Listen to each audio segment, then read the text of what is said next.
Hello, Global Theater. My name is Gerry Fialka. Today is December 12th, 2023. We want to thank Rob Grant and his amazing podcast. I'm probably wrong about everything. Also want to thank Mike Sakamoto for introducing me to Alan Nakagawa. Tell me how to pronounce your last name, please. You did it. It's all phonetic. Nakagawa. Alan, it's a real honor and pleasure. Where in the heck you calling in from? K-Town in Los Angeles. The first question is, what is the best thing for a human being? Whoa. The best thing for a human being is to master listening. Oh my God, that is my favorite answer ever. I want to master that. That's a good aspiration for me. I'm working on it too. I'm working on it here. What's your favorite form of information? How it comes into you? Sound. Yeah. Yeah. Why do you think humans collect or gather information? Why? Well, I think it's because we're innately afraid of death.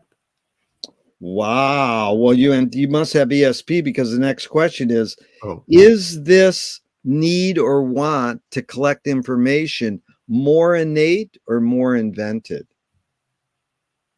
Whew. When you say collect, you're talking about objects? Or Yeah, what? it's funny. So you really get what I'm after. It's me and you versus the wording on the question. So I like people when they talk about the verbs in the questions because I'm saying, is it more innate or more invented? And then the noun was the collecting of information. So it's basically this need or want to gravitate towards information, gather it, collect it, absorb it. It's like that's what I want to do. I want me and you to suss out what the wording on the question could be, so that's good to say. Yeah, collect is one thing. Humans might just sit there and absorb information. It's like something about information and humans getting it.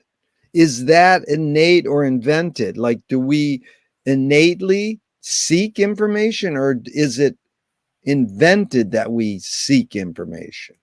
So maybe seek would be a better than a collect, but it's sort of like a jumble mishmash of like sort of like food though. Is it innate for humans to eat, or did we invent eating? I would say I use that as an example because I think we're probably innate to eat. Would you agree? Well, I mean, we have to eat to some level to sustain life. Well, what about breatharians? Or is that bullshit? More power to them. Yeah, do you believe that's that a pseudoscience? But you know what I'm saying here is this sort of like, is information in attainment innate or invented?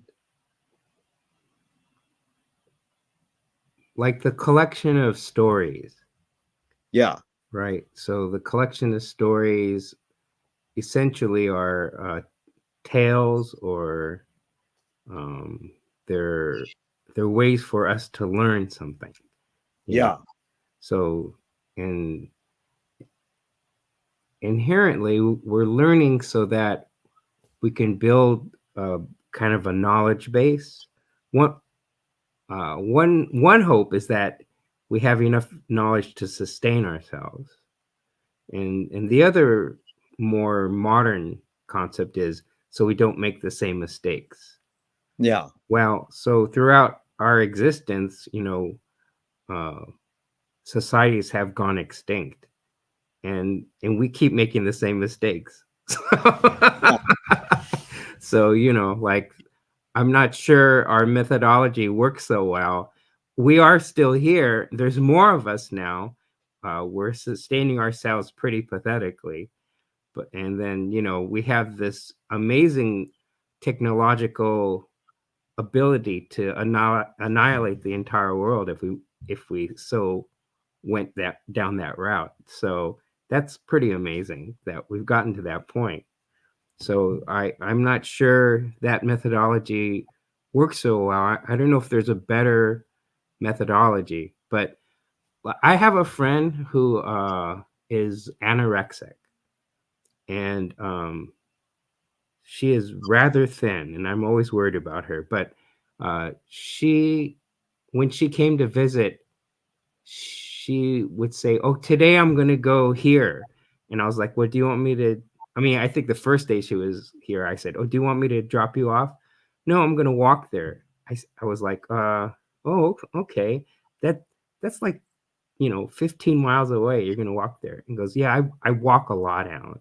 And I said, "Oh, okay." And sure enough, at the end of the day, we'd meet up, and I said, "How did it go?" "Oh, it was great. It took me 2 hours to get there." It's like, oh, okay. Uh, we had meals she was eating. I don't know what's going on there. And then I've known her for years, and it was the first time we went hiking at the Baldwin Park Overlook. I'm sure you've been there. And during this walk, it was the first time she told me, "Alan, I'm anorexic." And I said, "Well, oh, I mean, I was kind of wondering. I mean, yeah.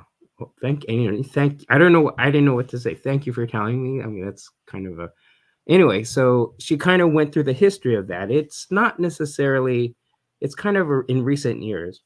And then she started talking about this paper that she came across, a science paper, or maybe it's more like I think it was a medical paper, but it had this history about, I guess we can call it the anorexic gene, the DNA. And theoretically, what this professor was proposing was that in the past, when we were Neanderthals, there had to be a small percentage of our tribe that would be able to traverse the land for 100 miles or hundreds of miles without any food to go seek a better place to live. There had to be, right, in order to survive. And so she feels like for years she's been hiding her anorexia, but now she's thinking, I might be one of these people, because I'm sustained. My health is pretty good, and I have a lot of energy. And I don't know what to say. I'm not a doctor, I'm only going off of what I have read in the newspapers and seen on the media, and we all know that all of that's very suspect. So I as you get older, you start to see these alternative ways of thinking and existing. And so collecting uh, has gone to a steroids level, where especially those of us who are fortunate, or unfortunate to be in a situation. I mean, just what's behind you, Gerry, and what's behind me. This is America. We collect a bunch of shit, and we have Amazon, and it's a mess. And so, um, I used to. I mean, I'm still addicted to this capitalist way of doing things, and I don't have the guts or the energy to do otherwise. I'm trying my best to change, and I started using sustainability products, and then I go to the Eagle Mart, and I have a butterfly sanctuary in the back, and I'm doing the bare minimum anyone could possibly do. I'm certainly not changing my life. I'm not I'm not a revolutionary. You're doing fine, Alan. I love you. And it was beautiful because I'm after stories, anecdotes, your intuition, and that was beautiful. It brought up a lot of things for me. Because, one was your story of your friend was like, Well, who invented mental health problems? Like they Right. used to be, they were the shaman of the community. Now, like you're the nut, and it's like, wait a minute. So then, one thing you brought up was, can we end the world? Frank Zappa said, "There's never going to be an atomic bomb because too much real estate's involved." And then when you said the word extinct, I always go, that dodo birds are not extinct. They exist in on Google Images and in Wikipedia and encyclopedias. So whether it's a real or not, but this is still resonating in my head that we are innately afraid of death. I love that statement. It helped me a lot, Alan, to just hear that articulated. This is Hollis Frampton, the experimental filmmaker. Narrative is born among the animal necessities of the spirit because we're waiting to die. Can you forget to die? Can you forget to die?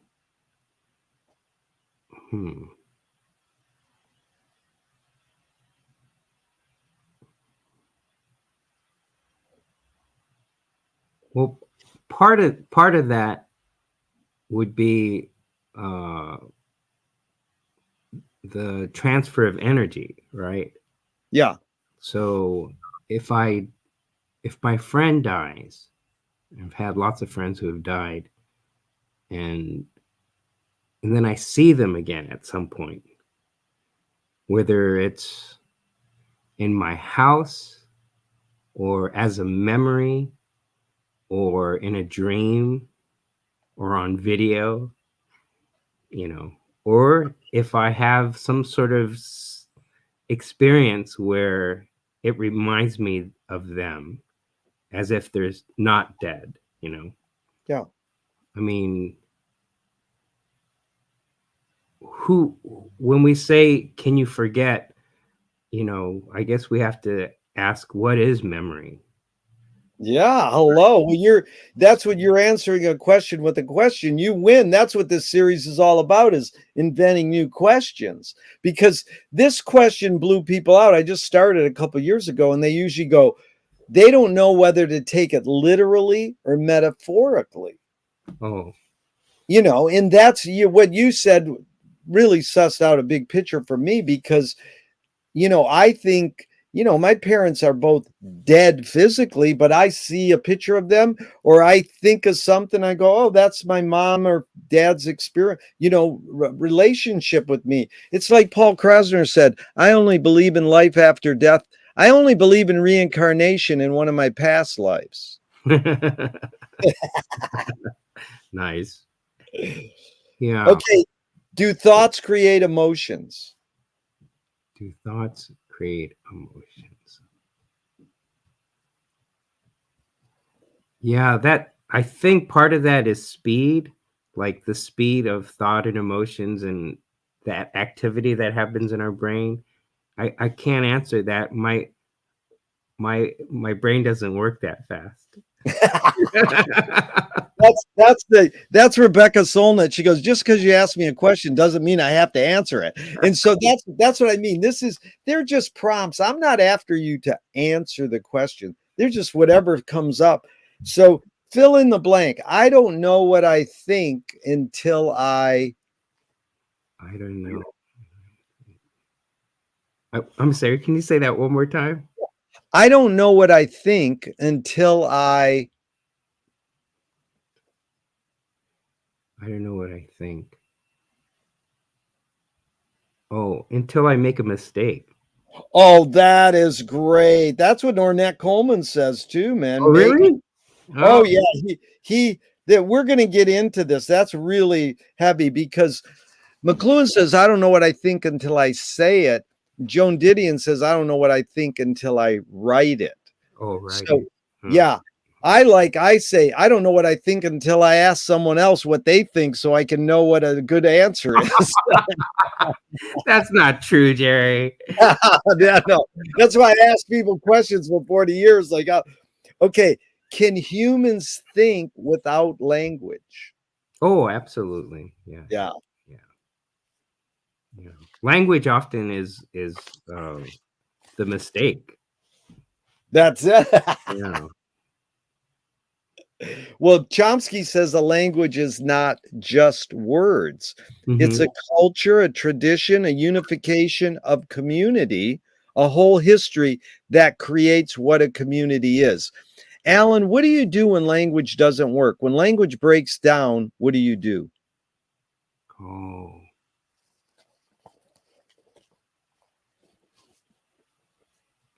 Well, I find myself laughing a lot. Yeah. That is a great answer. Laughing. I When you're laughing, you're learning. That's what my friend says. That's an amazing thing. I remember I was out the first time I went to Japan. I was in my mid-20s, so it took took a while for me to get there. And my Japanese was not great, but I had to go to school and learn a little bit. And I remember being somewhere, I think this was Osaka, and I was near the city hall. I forgot why I was there.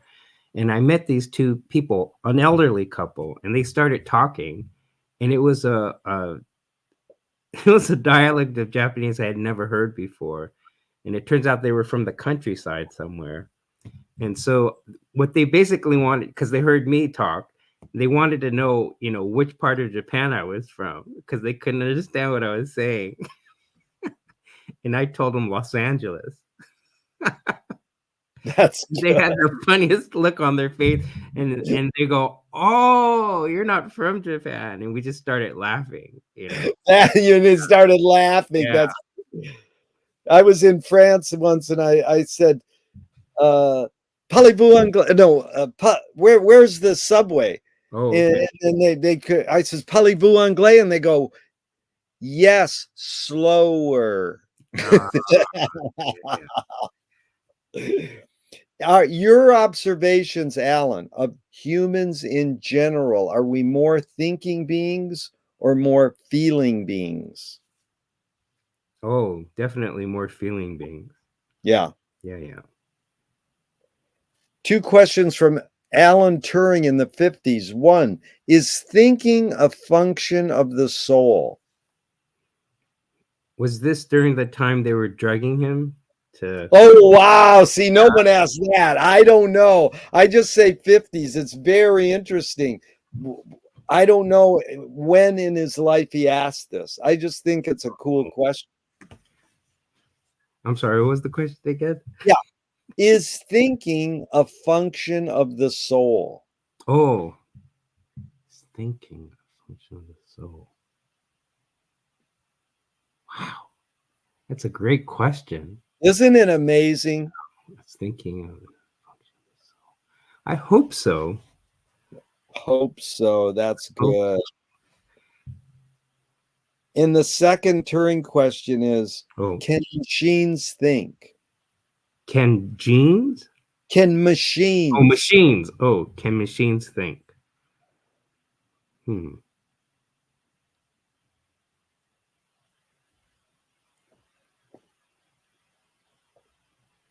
Yes. Do you more pursue happiness or more pursue meaning? Oh.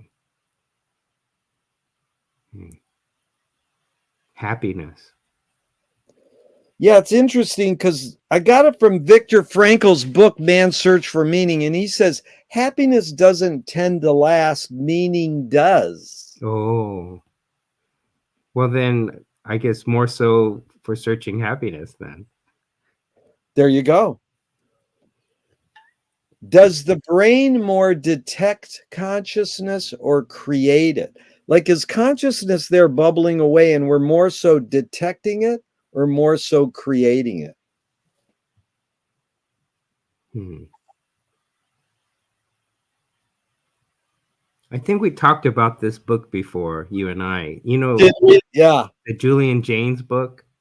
that's it. Yeah. It's a lot in there. Yeah. So I think according to that book, it's more physiological.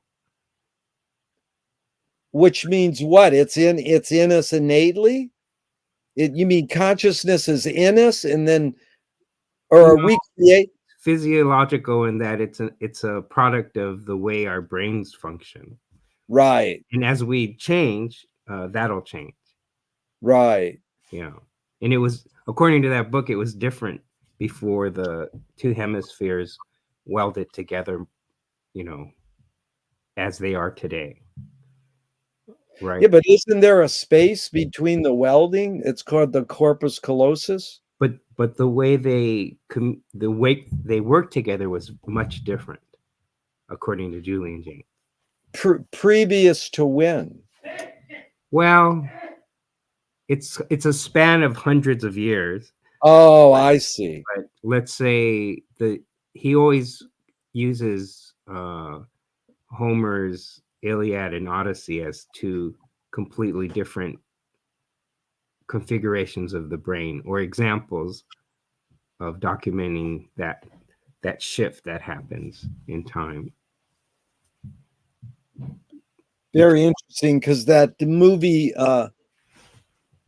Rain Man with Dustin Hoffman, they say there's no corpus callosum.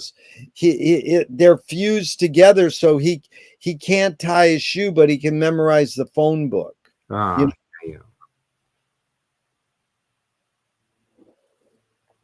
What's faster, speed of light or speed of thought?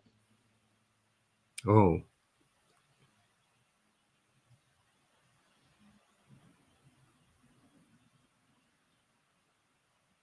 Speed of light or speed of thought? Speed of thought, I would suspect, but dude, they're kind of the same thing to me. Well, there's no right or wrong answers, but that one you got right. Oh, did I? Okay. No, it's a joke. I mean, it depends on how many carbs I've digested that day. So Audre Lorde, the poet, said you can't dismantle the master's house using the master's tools. Yvonne Rainer responded, said you can if you expose the tools. What new tool do you suggest? I mean, I think you can if you steal the tools. Ah, I like that. Steal the tool. One of my favorite stories that I learned at Watts Towers, you know John Otterbridge? Did you work with him? I didn't work with John. I know Ed Landler, and I knew the guy who saved it, Bud Goldstone. Oh, I don't. Is Bud Goldstone the engineer? He's the engineer. He's cool. Wow. He's passed now, but I know about John. But yeah, go ahead. So what did John? Hey, how is Ed? I haven't seen Ed in a long time. Well, I hope he's doing good. For anybody who's worked with Louis Buñuel and C.G. Ray and made one of the greatest docs. I mean, no one cares, but it's 20 years in the making of a great documentary on Watts Towers. All the praise to Ed Landler. Yes, it's awesome. So John was as you know, the director there for a while. Yeah. I think he's the longest standing director there, if I'm not mistaken. Although Rosalie Hooks has been there for a long time now. And John told me that the center column early on, somebody dropped something and then had to go on their knees to pick it up, and then found an opening in the bottom of the center column. And they took a flashlight and they go like, huh, I didn't know this was there. And in fact, nobody ever knew it was there. It was kind of hidden. So they opened it up, and whoever the shortest person they had crawled in, and they found that Rodea had tapped into the city's gas, water, and electrical. Oh my God, I didn't know that. Which makes a lot of sense, because one of the part-time jobs he had was working for City Works, the works department. Yeah. Which is where he got a lot of the concrete and rebarb and things like that for the towers. Yeah. And as you know, famously, he's short, so yeah, it makes sense that the adults who were the specialists, it took them a while to realize that there was this little opening there. But I like the idea of tapping into the city's. You know, it's been kind of a a hidden philosophy of mine to figure those kinds of things out. That's beautiful, because I have another what if, Simon was laying tiles in like rich, well, I guess kind of rich areas like Malibu. He would go help lay tiles. So is he looking at this nice tile, and he goes, whoops, and he purposely breaks it, and he goes, Oh, oh, we can't. really? Well, no, that's my theory. But he's a Catholic. He probably didn't, but he might go, oh, well, I dropped that. No, I will use the broken tile, and we'll continue to use the good ones for your, uh, your rich house or whatever. In the, But in the documentary that plays in the room with all the music instrument collection, yeah, it is that, I think that's the documentary. That's yeah, not Ed's. That's somebody else's. that's another guy's. Yeah. Yeah, and they say that he ended up not being Catholic. In the Oh, really? yeah. I know he attended these parades in New York City where they had literally many humans carrying these huge cement towers. Oh, And that's where he first saw this sensibility of a tower. oh And it no, was, that's not the story. oh, it's not clarify it for me. What is it? It turns out it's a Catholic ritual from the small Italian town he's from. That's where it's from. Yeah. And they weren't concrete, they were paper, they were lanterns. Oh, they were paper. Wow.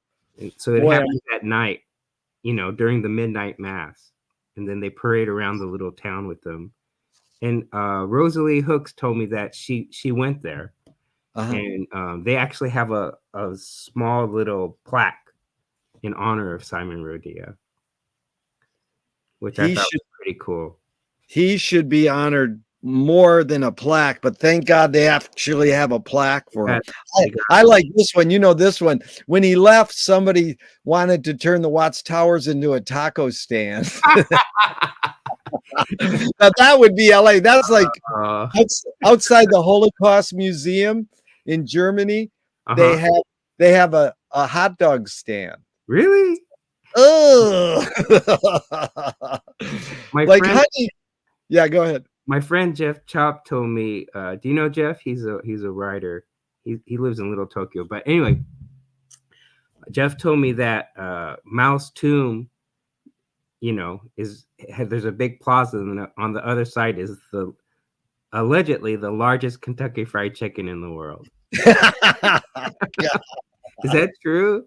That's what I don't know. I the thing is, these kind of things, if they can make you laugh and humans can imagine, that's all the power to them. Then, now I will know, don't say the cement tower thing anymore. Say the paper, and learn. But it doesn't mean information is bad. I think that's how we learn, by unknowing. The important thing about that story is that it's not something he invented.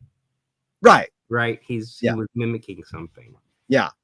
And but when version of it, basically. Yeah, well when it's right, and it's making and matching. That's the McLuhan thing. But it's like it's endless how we're doing, like Harold Bloom says, you absorb your influence, then you abandon them. Well, it's hard to always abandon them. We just become clones of them. But when they showed Simon some pictures of Gaudi's buildings, and they look like the Watts Towers in a lot of ways, Simon went, how many people do that? And they go, well, many work on it. And he goes, me, one. I worked on it. Yep. Okay, so what new toy do you suggest? For anyone? Well, it's like a follow-up. The question was, what new tool do you suggest? And then someone said, well, how about a toy? So then I follow up now with, after what tool do you suggest or gravitate towards? What toy do you suggest or gravitate towards? For whatever you want, it's you put it into the context that you want. Well, any music instrument. Yeah, that's good. What do you worry about when you go to bed at night? If I'll wake up. Very good.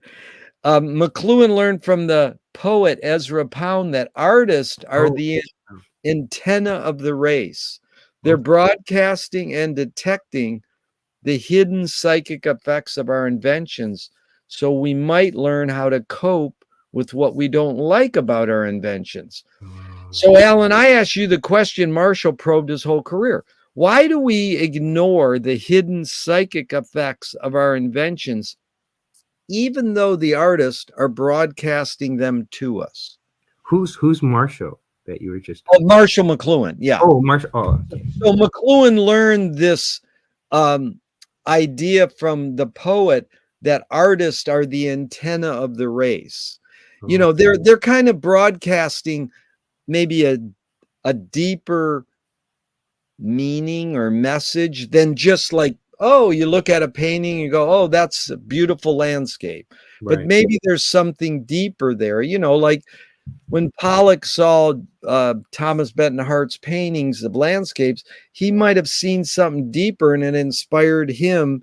So it's like this deeper sort of unintended consequence, or we call it hidden psychic effects of inventions, are kind of being sometimes revealed by artists. They might not even know they're doing it. Mm-hmm.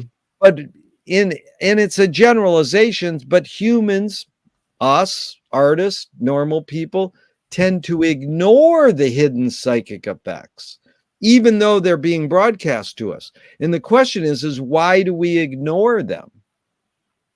Oh, why do we ignore them? Hmm. Fear, I guess. Yeah. Yeah. Do artists have moral obligation? Yes. Yeah. Are you more afraid of new ideas or more afraid of old ideas? Well, I guess I'm afraid of any idea of being old. Yeah. Can you conjure up your earliest memory ever or one of them? Can I conjure? Let's see.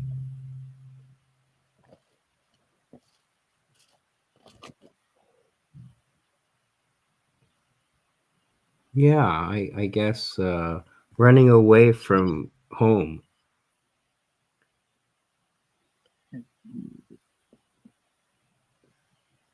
Is memory more a curse or more a blessing? Hmm. I think it's a blessing. Yeah. Yeah. You've covered this question a lot in a lot of your podcasts and interviews, but I'm going to ask you it anyways. It's just a brief. Tell me someone within your immediate family, then outside your immediate family, just briefly, who had an impact on you, kind of like a role model. And what specifically was that impact? Oh. Hmm. Well, there are many. So in my family, I guess I'm going to choose my aunt. I have several aunts, but there's this one aunt who we butted heads so much. Um, I'm more on the liberal side, and she's a Republican, uh, um, conservative Yeah. Republican. Worked for the immigration services, now the ICE. So Yeah. we're on opposite sides of the political spectrum. And yet she's been instrumental in me becoming an artist in terms of encouraging my parents to improve my education and go to college and take lessons, and she's in fact the one who introduced me to Horace Tapscott. So Oh my God. How one cool. is we're like, we don't fight anymore because our roles have changed. But Yeah. growing up, I we were always having a hard time. Well, would you say what you got from her was critical thinking skills? Yeah, I mean, how do you get along with somebody who has a different opinion uh, from than you is a priceless lesson, Priceless. life lesson that I got from her. That And is beautiful. so, And then outside your immediate family, I know there's lots, but yeah. let's go with one major and what'd you get from them? Well, I talk a lot about Horace, so I'm not gonna tell that story. I'll tell a different story. When I was in college, one of my teachers was Lita Albuquerque. I don't know if you know her Yeah. work. Yeah, Lita. Yes. So there were a lot of great artists at Otis when I was going there. This was back in the day where, it was across the street from MacArthur Park, and Yeah. you can pretty much get any drug you can possibly imagine at MacArthur Park if you wanted drugs. Most of the teachers didn't understand why I was there. They would pull me aside often and say, "What are you doing here? You should be at a music conservatory or something like that." And Lita totally got what I was doing, and so I repeated her class 3 times, I think, because she was one of the few that would let me expand the notion of, in this case, sculpture. And so I've always appreciated that, and she's an amazing, strong, soulful person, so she kind of made it okay. All the things I was into is like, no, that all makes sense. And then she would like add to it. Wow. There's history in how you feel. There's a reason why you're gravitating towards that. There's a history to that. Look at this person. So she was amazing. And I'll end that story with, so another teacher who was fantastic was Kent Twitchell. Yeah. For the 1984 Olympics, I was on Kent's crew painting Lita's face on the Harbor Freeway. Wow. But I believe this is before I started taking her classes. So maybe painting that mural for Kent or with Kent uh, uh, was a sign, like literally a sign. It presaged. Yeah, go to Lita, and go learn something. So, Alan, I thank you for being so articulate. I appreciate this. And then, did your parents raise you a particular religion? agnostic, Do you pray? all the time. I'm praying right now. That's good. Do evil people exist, or does evil use people as a vehicle? Oh, evil. Hmm. Well, if we go back to that Julian Jaynes book, Yeah. um, uh, The Origins of Consciousness and the Breakdown of the Bicameral Mind, if we, I appreciated so much his sort of sociological, historical / scientific explanation of how did we get to where we are today in terms of, you know, things like eugenics and classifications of human beings and incarceration and sort of this demonizing of people who are different, right?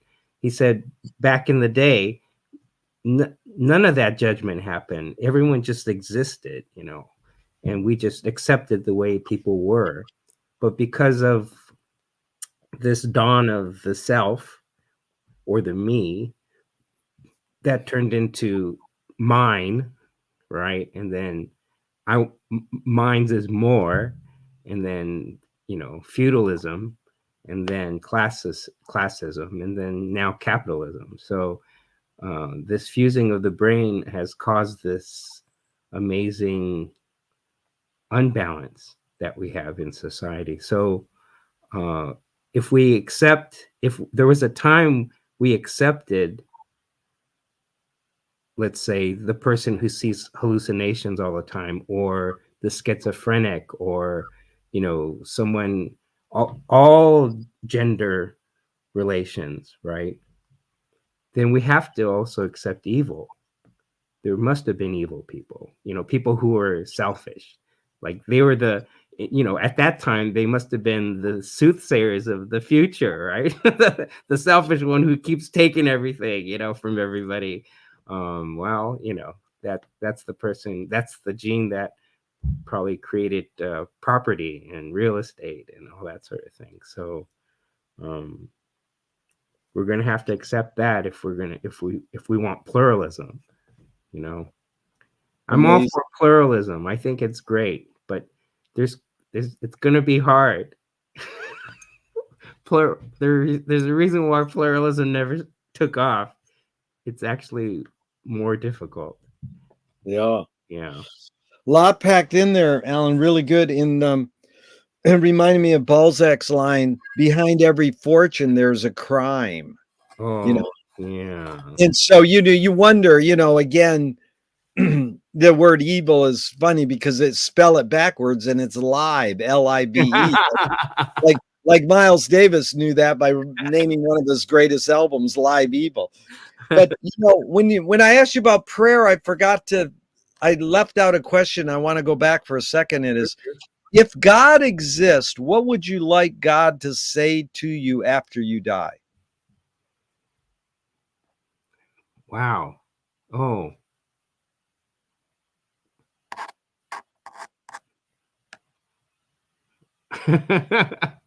I guess good job. Yeah. Yeah. So this is the follow-up to the evil question. How Mhm. do you advise someone to deal with an enemy? And I'll set it up. Alan Watts says, if you acknowledge your enemy, you empower them. Coppola stole from the mob and the samurai.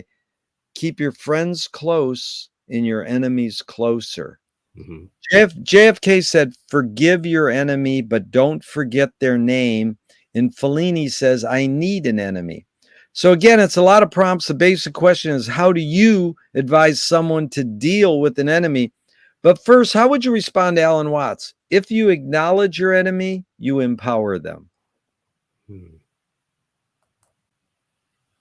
Well, I mean, I wonder what context he said that, because knowing the work of Alan Watts, he has such a Zen tie and Buddhism, and so um, I would think part of what he meant, or maybe I'm projecting, but is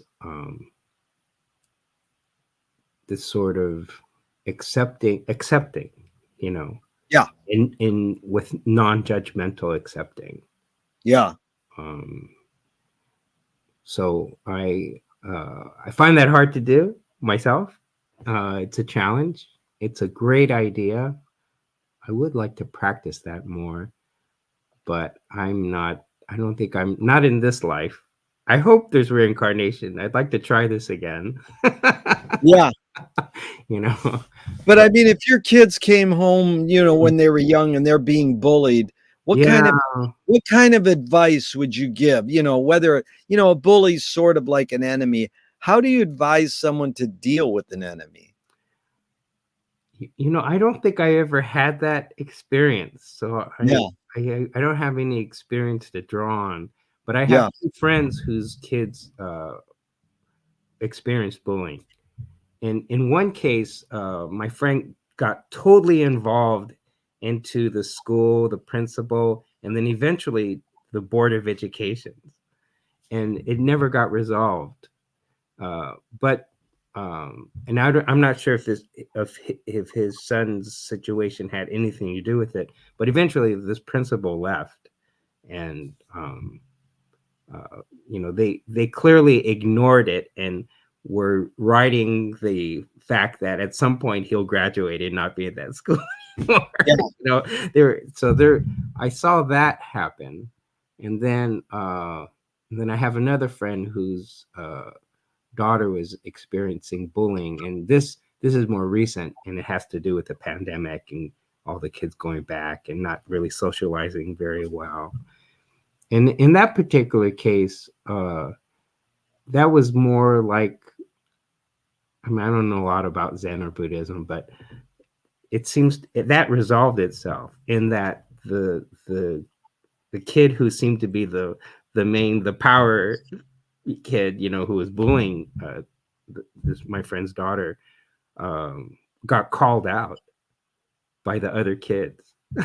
Wow. And she stopped doing it. Are they friends? No, they're not friends, but at least it stopped. And It's yeah. yeah. Well, it's funny because Nassim Taleb has a quote: games were created to give non-heroes the illusion of winning. In real life, we don't know who wins or loses, but we can tell who a hero is. My friend said, well, villains don't think they're bad, they want control. Heroes want freedom. And Gregory Bateson says, if the criminal gets caught, does he go, whoa, my criminal skills weren't up to snuff that day? Or does he go, wow, I did something morally and socially wrong? So again, it's a lot of prompts, but the basic question is, does punishment work? So heroes. Let's when you said heroes, it reminds me of my friends who've either worked for or gotten very close to quote unquote heroes in Yeah. society. And half the time they're assholes. They're just not nice people, and they're just terrible, actually terrible people. And Yeah. so there's that. But and then you transform the question more into this other issue. Well, it's Kind of like interesting. things That's at once. it's a bigger picture you're dealing with here, Alan, and it's great. You're opening it up because people tend, I overload them with all these quotes and then I ask them a question. Most people don't even listen to the quotes. They just go for the question. So, we know Trump is a hero to a lot of people right now. 100%. Yeah. And I'm like, well, what if Trump gets thrown in jail? He can't run for president. He writes a book and he says, I'm sorry, I made a mistake. Would you forgive him? Well, that's probably not going to happen. No, you're talking about redemption. I don't think Trump's ever going to turn that corner. I think he has a different mind. He has a different. Well, that's how the amazing thing is. That's how most people respond to my question. But it is like, to us, he's not a hero. To some people, he's a hero. But it's sort of like, well, what can Kissinger just died. It's should it say in the obituary in the New York Times, war criminal dies? No, they go, war hero dies. So, we know, what if we threw Kissinger in jail? Would that have helped? Does punishment work? I don't know. I'm curious to see what are the papers in Little Saigon saying. Exactly. But we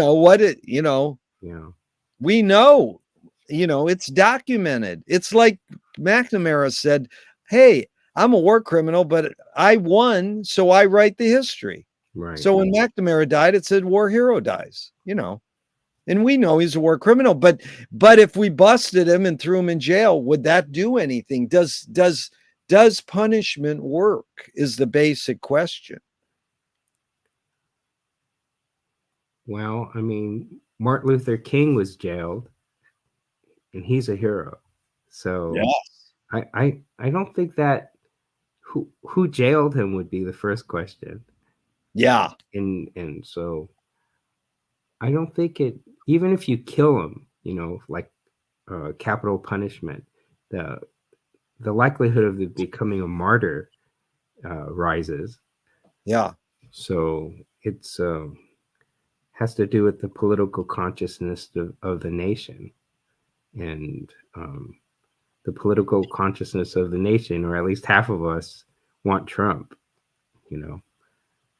It baffles me, but then the people who want Trump, whatever I say baffles them. And maybe I would like to think that the reality is the bounds between those two things, whatever those two things are. Because I think we can all agree that the government's all fucked up. It's like the whole structure is it's always been for the people who own real estate. Yep. So that's the way the Declaration of Independence are written, you know. Even our national anthem is actually, I think verse 5 is actually, you know, it's a finger to the African American slave. Yeah. So I mean, no one ever talks about that because we only really sing the first verse at the baseball game. Wow. So we are what we eat, you know. We are what we eat. We're a plutocracy. We're not a democracy. But there are some things that work. I mean, libraries and state parks work. And we have a society that is aware that we can get along, like you said, with your aunt, with people you disagree with, you know. Yeah. That the I guess the goal is to suss out our differences for a successful relationship in you know, accept what they say as long as we can have some commonality, you know. And make the we're always going to make the best of any time. Yeah. That's part of our survival mechanism. Yeah. It's surviving is the ultimate endorphin rush. To be alive. Good. So I think that's always going to go for us, hopefully. Yeah. But yeah, things are so screwed up right now. It's hard to have fun, you know. But Well, this is Louis Buñuel said, "Long live the living." And James Joyce was the first projectionist in Dublin 100 years ago. He basically checked out. He said, "This is stupid. Why should I go inside a building and see a movie of a tree when I can go outside and see a real tree?" And years later, Faulkner said, "Sometimes the best fiction is more true than journalism." Why do we have to recreate things in order to get them? Why do we have to go to a theatrical play of people acting out life? Why don't we just live life? oh, you know, I spent a lot of time administering public art projects. Yeah. And it was always frustrating, and it had to be humorous, right? Because it's so pathetic. But half the public art projects out there are homage to something that the project actually destroyed. It's so weird. It's so weird, Jerry. But it's That's funny. true. It's like, wait a minute. Who paid for this? This. Yeah. Oh, but that actually destroyed the thing that your artwork is talking about. So that's so But weird. it reminded me of a statistic I heard once that like the normal worker in America spends a third of their year working just to pay to get to work. Oh yeah, yeah. No, It's like that sounds like a scam right there. yeah. Well, that's like the work ethic. Where did you get your work ethic from? Um, Probably from my father. Yeah. Yeah, yeah. Grew That's up what most people say, their parents. with parents. Yeah. And if you look up work ethic in Wikipedia, about the third paragraph down, it says, "This could be a scam by consumer capitalists." Well, yeah, that's true. Well, Alan, you made a lot of art and a lot of music, and I appreciate it. And I'm just curious. A screenwriting teacher told me great art is when you can clearly see the intention of the maker. Kubrick says the opposite. Great art is when you can clearly not see the intention of the maker. When Oh, you're making a piece of Alan art or mhm. composing an Alan music composition, what role does intention play in your creative process? Oh, intention. You know, Jerry, I know I have very little intention in my work. Yeah, You know, that's all right. I make the stuff because it excites me. Yeah, So and I believe, you know, because I know we're all different, but I think we're also all the same. And if it yes, excites me, I'm pretty sure it's going to excite somebody else. yes. I don't think I'm that unique, you know.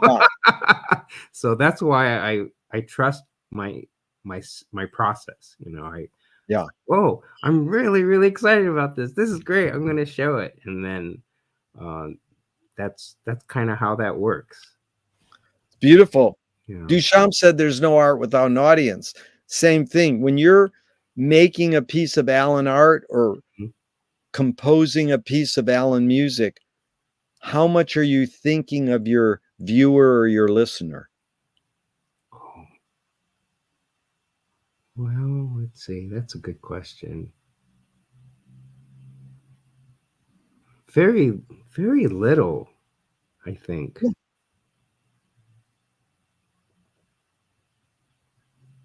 Here's two quotes about art. I'm just curious your reaction. Mike Kelly, art is making your problems other people's problems. Yes. And this is Fanny Howe. The point of art is to show people that life is worth living by showing that it isn't. I don't know who's Fanny Howe. Yeah, I don't know her. I just read this quote in an article about art. She's a poet, but Oh, I'm just curious. I can't figure out what she's saying, but I'm just curious if there's any thoughts that you get. The point of art is to show people that life is worth living by showing that it isn't. Any thoughts on that line?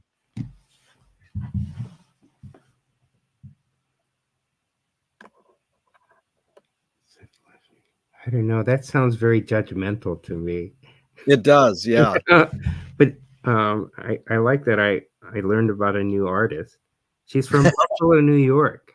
She was Oh, Fanny House from Buffalo. Yeah, Wow, cool. she's still alive. She was born in the 40s, 1940 actually. And wow, I don't know anything about her. Well, it's a provocative statement. So McLuhan says everything we invent extends some. Oh, there's her picture. How beautiful! Thank you. It's her. The beauty Cool. of we're on live TV worldwide, and we have almost a second screen live TV too. So that was pretty cool. But I'm curious, Alan, this thing about extensions of our humanness.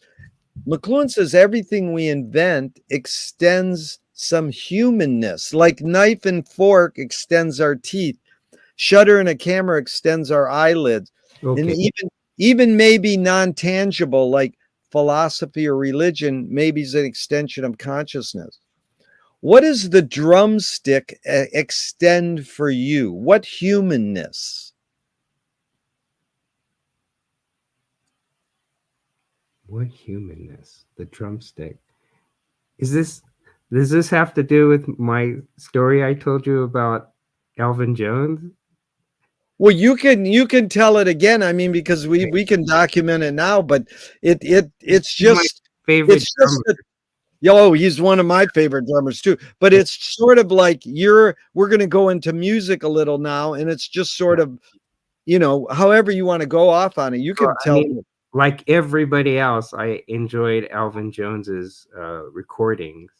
Yeah, And when I came back from Japan, I think it was 90 or 91, we had Blue Note West in Long Beach. yeah. And actually, the owner eventually becomes the mayor of Long Beach, but that's a Wow. totally different story. So I had a friend from Japan, wonderful woman, very attractive.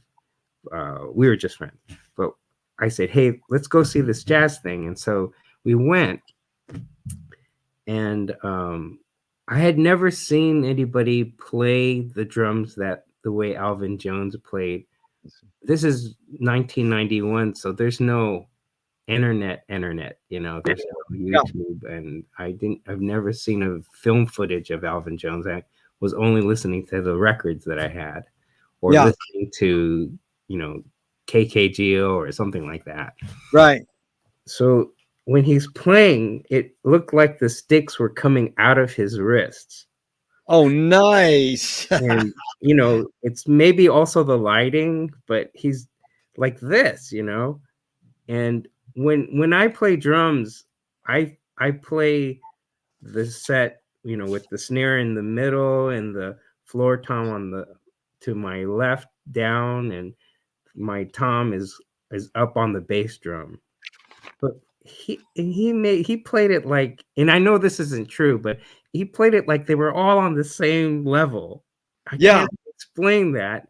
And it's not like that when you watch the YouTube, it's not like that. But when he was playing live, it felt like that. That's Like beautiful. as if they were congas. Yeah. Like not that they were drums. They were not drum set drums. He Yeah. was playing them like they were, like he was a percussionist. It's like when you watch Alex Acuna play drums, you can't help but think, he's playing percussion. That's it. Totally true. Really well put. Yeah. And Alvin Jones was like that. And afterwards, my friend was with me, and as everyone knows, Alvin Jones's wife is also Japanese. Yeah. Right? And so she was there, and people were understandably wanting to talk to Alvin Jones, but I was with this very attractive Japanese woman, so he actually comes and starts talking to her, not to me, but to her. And he knows a little Japanese, and then his wife comes over and they start talking Japanese. And I guess Alvin Jones's club was in Nagoya, right? And so they were talking about when they lived in Japan and all that sort of stuff. And I never realized that he was so tall. Like he was a big guy. I mean, I'm short, so everyone's a big guy to me, but he was big, and had the biggest smile. Like I don't think he was smiling when he was playing drums per se.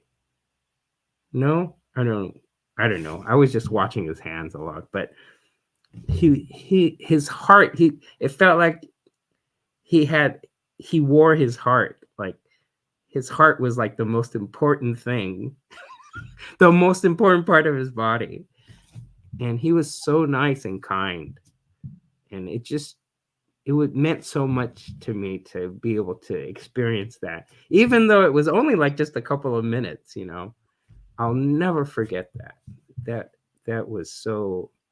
And I've met wonderful drummers who were wonderful people, like Louis Balson was awesome, and Steve Gadd, and but Alvin Jones, he was just amazing. Like he was a superhuman. He was like a superhero of a drummer.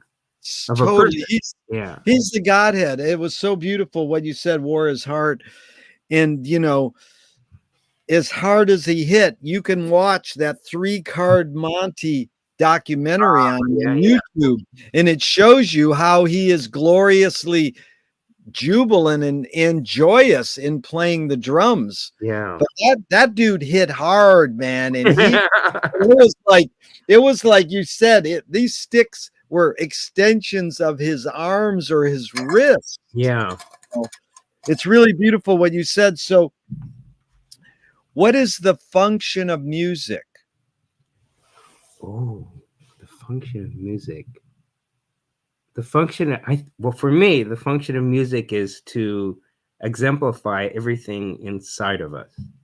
Yeah. To bring it in the interior into the exterior. Yeah. And vice versa, actually.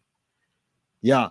I was looking up the history of communication theory recently, and I learned that there's generally 2 strains of communication.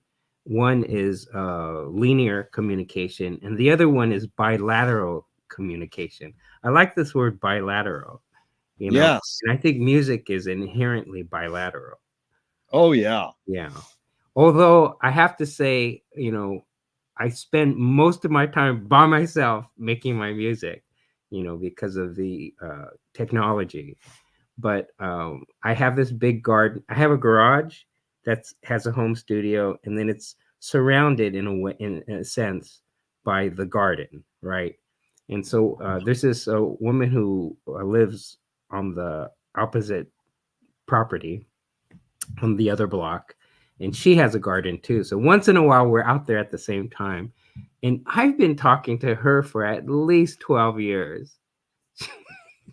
And it wasn't until a couple months ago. Oh no, I'm sorry, 2 months ago. I was gone for like a month, and she was gardening and I was gardening, and I said, "Oh, hi," and she goes, "Where have you been? I haven't seen you in a long time." And I go, "Oh, I just been on this book tour, and just I've been driving all over the United States." And she goes, "Oh, that's great."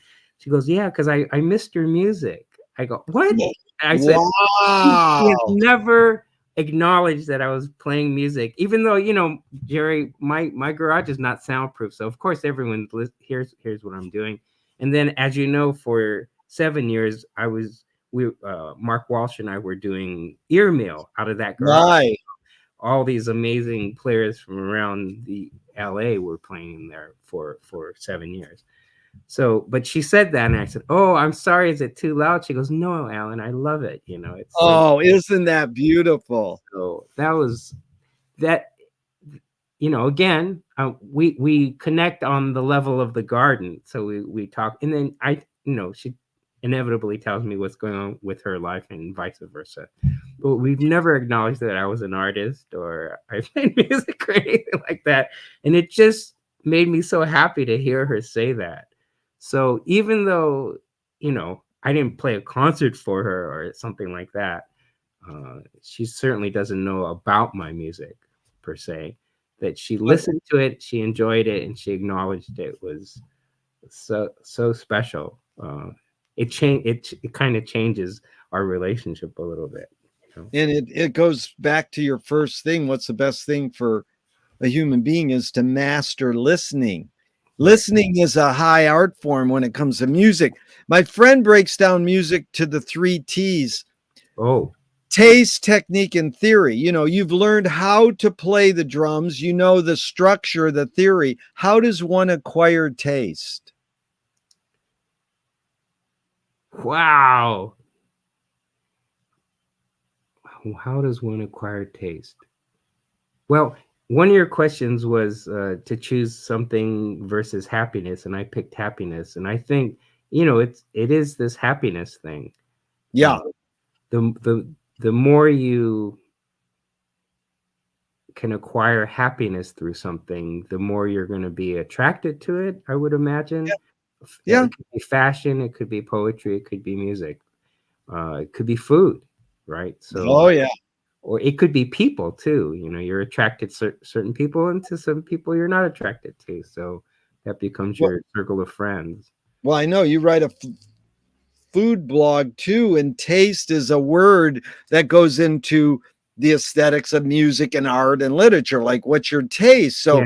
So, in music, this is McLuhan saying song is slow down speech. The reason cultures, Whoa, that's great.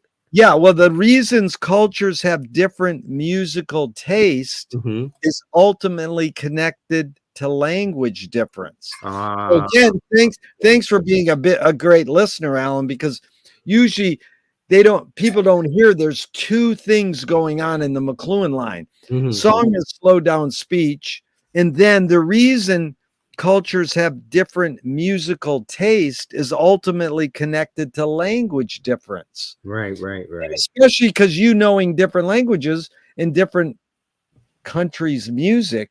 What's your take on that second part?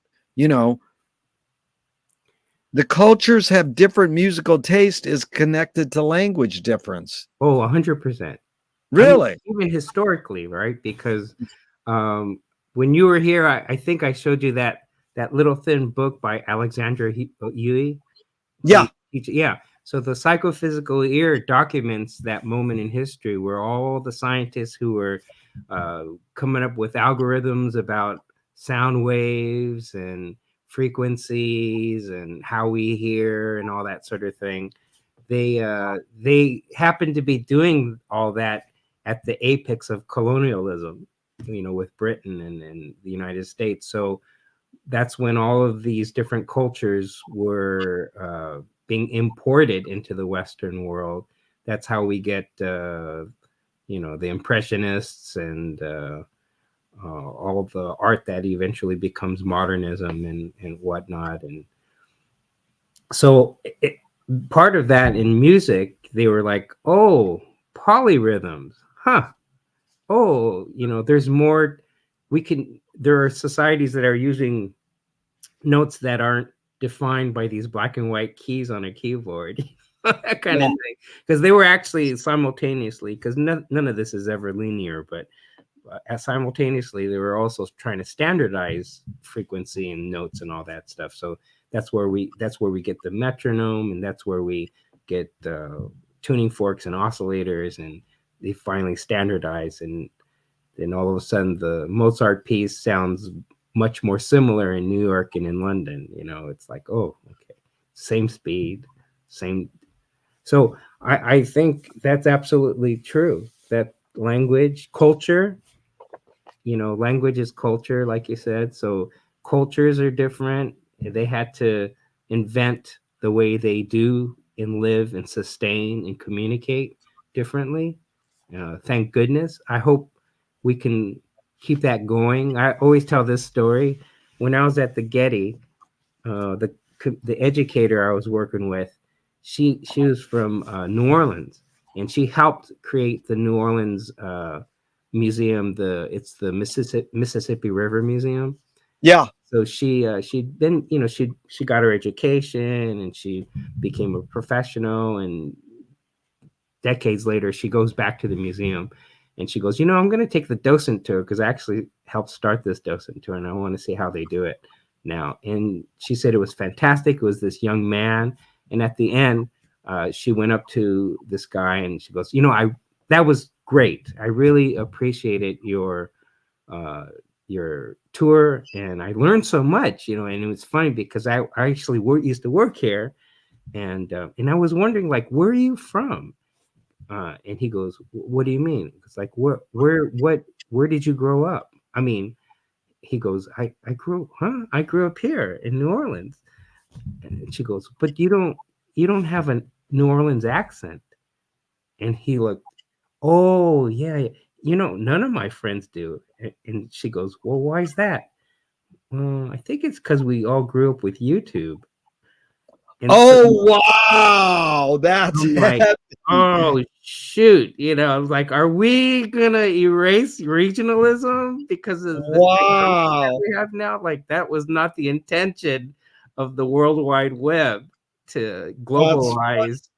That's almost like Esperanto with but that's heavy.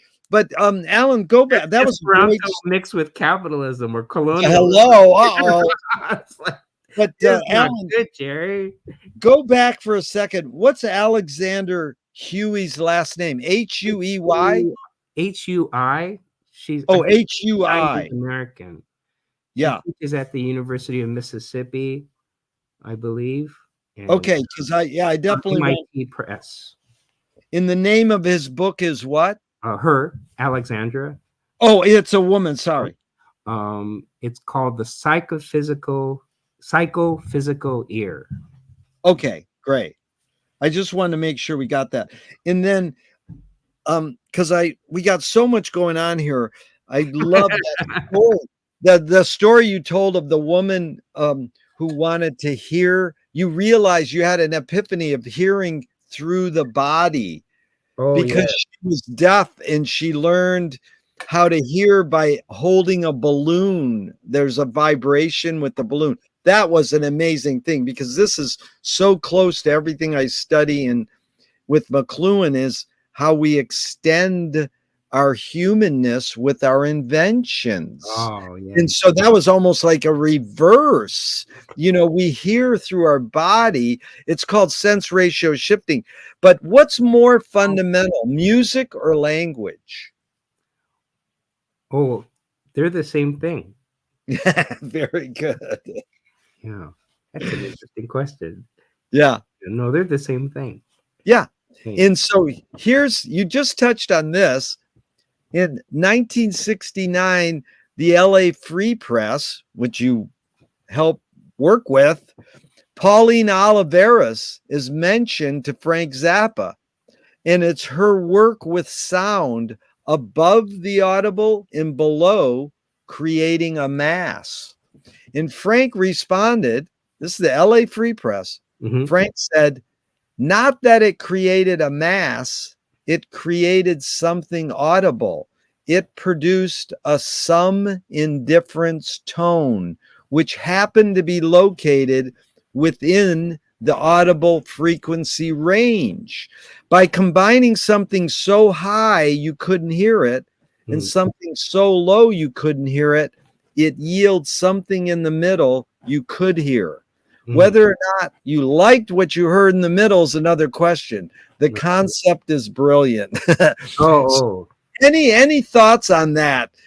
What Frank learned from Pauline Oliveros, the some indifference tone, you know. mm-hmm. Well,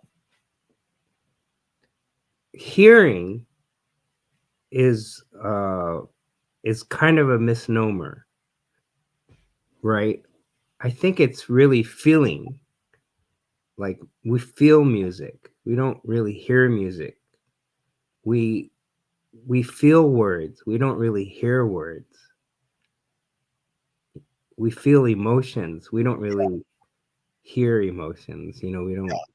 So in the case of subsonics and ultrasonics, of course, it's if probably when we're not born, but when we're young, it's 10 dBs to 10,000 dBs. And so, but today, I don't know about you, but I'm nowhere near 10 dBs and 10,000 dBs. I'm close, but I'm not there anymore.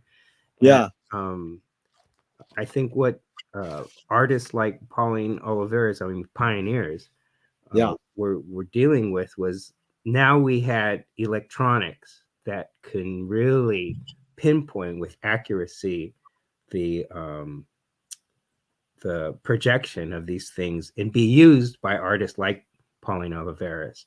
Uh, but when you put it in a room, things happen, right? When you project it out of a speaker, things happen, and so it's really feeling.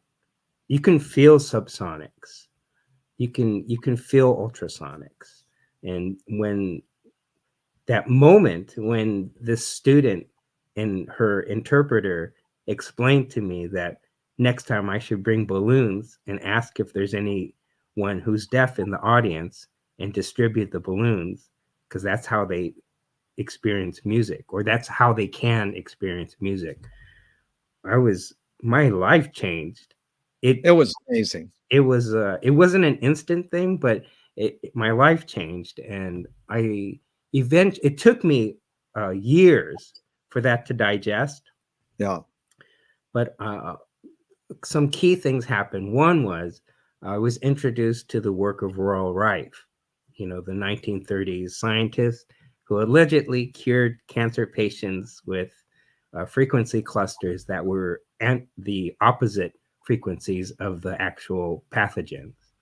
So online, there's societies that are dedicated to Royal Rife and his frequency clusters, and also people who are now, for lack of a better word, disciples of Royal Rife, have continued this uh, quirky kind of science thing. It's some people say it's pseudoscience, and some people say it's.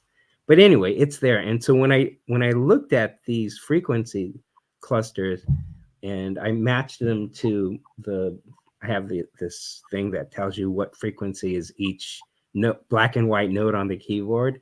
I realized these are microtones, and yeah, I mean I've always enjoyed the music of Harry Partch and Lou Harrison and you know John Cage and Tudor and all these amazing people and Pauline Oliveros, but I never really studied how to make that music. Like I didn't go to CalArts. I don't know how to study non-traditional notation, how to read non-traditional. But I looked at this Royal Rife stuff and I go, oh my God, these are microtones and they're actually chords, right? Because they're clusters. He shot, Royal Rife in his day, at one point, was the inventor of the most powerful microscope in the world. So this dude had science chops. He was a scientist. He was an engineer. So he reversed the he reversed the function of an X-ray through the technologies of a microscope, and he could shoot frequencies into the cells, right? And so that was the concept. So these clusters, I was like, huh, and I started using them, you know, in conjunction with the balloons, and then I came up with this uh, crazy webcast called Earmeal, and the first artist that we had on Earmeal was Joseph Hammer from the LA Free Music Society, right? I don't know how many members there are. There are like 20 members. The Potts, Vetsa, all those people are. Paul McCarthy. You mentioned Mike Kelly. Mike Kelly was a member of the LA Free Music Society. But Joseph, inspired me to go check out Integratron. And so I made an appointment, and back then you could rent the whole thing. You can't really do that now. You have to kind of hang out with all of the new age people and experience the sound of that. But anyway, I went, and it was like $120, and they'll do the quartz bowl thing, just you in the space. Yeah. And the first time I experienced that, it was a major aha moment for me. And so I combined the balloon thing, the Royal Rife thing, and then the Integratron thing, and I created these sound beds. And now the thing that changed everything was Glenn Bach, who doesn't live in LA anymore, but Glenn Bach lived in LA. He was the organizer of the Slow Music Festival. Yeah. And Glenn said, "Hey, do you do field recordings?" And I say, "Oh yeah, I love to do." I'm going to put together a field recording orchestra. You want to join? And I was like, okay, I don't know what you're talking about, but I'll join.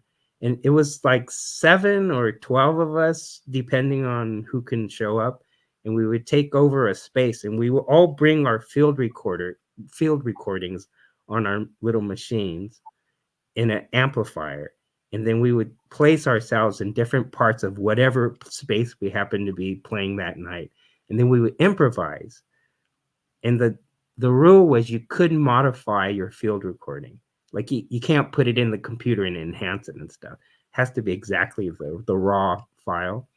And because we were all experimental musicians, our ability to listen to each other while we were doing this, the improvisation and the compositional richness of what happens after an hour of this was amazing. And wow. The spatial depth of what was happening was amazing, right? Because everyone's like set up in different parts of the library or different parts of the music shop or different parts of the club, wherever we happen to be. Glenn would get us a gig. And that's where the spatial, so I slapped all this stuff together, and that's how that led me to this mashup thing that I do now, where I record the interiors of historically important spaces, and it becomes kind of a sonic narrative, right? I mash 2 acoustic spaces into one piece, and then you experience it walking around a multi-speaker environment with balloons and earplugs, and everything's mixed for that experience. And it's this cumulative thing that I experienced in the past 15 years, and all these wonderful people who had these great ideas, and I just put them all together into this thing that I call invisible architecture. And so the one that got the most play is Peace Resonance, Hiroshima Wendover, which is a semi-autobiographical piece. And that is simply the recording of the interior acoustics of the Hiroshima Atomic Dome in Hiroshima. That's the last standing building from the atomic bomb being dropped on Hiroshima. That's now the center of a peace park and a museum. And it's a UNESCO heritage site, and it's owned by the United Nations or governed by the United Nations. And I was able to get permission to go inside and record the acoustics. And then I went to the Wendover Hangar in Utah, which was kind of introduced to me through Hikmet Lowe and Matthew Coolidge. And Hikmet Lowe is like a earthwork specialist, and Matthew Coolidge is part of the staff and co-founder, I guess, of CLUI, Center for Land Use Interpretations. We were all there for Nancy Holt's memorial. And the night before the memorial, we're having hot dogs out along this airstrip where CLUI has a residency. And I was looking at this beautiful Quonset. It's all rusty. And I said, "That's so cool, Matthew. I love that building over there." And he's like, "Oh, do you know what that building it is?" I said, "No." He goes, "That's called the Enola Gay Hangar. That's where the Enola Gay flew out and went to go drop the bomb over there on Hiroshima." And I said, "Oh, did you know my family's from Hiroshima?" And he was like, "Dude, you have to do a piece in there." So I had the sound of Hiroshima Atomic Dome. So I went and recorded, got permission to record inside the Wendover Hangar. And then I worked with those two sound data for a while, and I mashed them together into this sort of sonic sound bath kind of thing. And then I got to go back to the Wendover Hangar with this 3-speaker equipment, and I played it. And then that was documented. And that's what I've been repeating in different museums and things like that.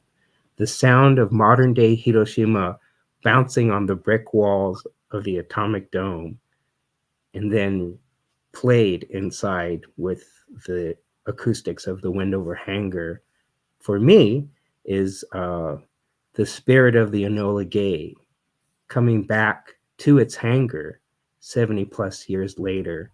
And that gesture, that action, is my portrait of what it's like to be Japanese American after World War II.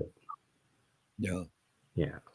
Really heavy, man. So articulate, Alan. I really got a picture there. And again, I appreciate this term invisible architecture, because it resonates with Frank Zappa saying that music is air molecule sculptures. Oh, nice. He was in church as an Italian Catholic as a young boy, and he saw that the candles on the altar would move, the flame would move according to the choir's singing. Oh, nice. So the air from the voice of the choirs shifted. So he came up with air molecule sculpture idea. Oh, I like that. Alan, I asked for 90 minutes and it's 90.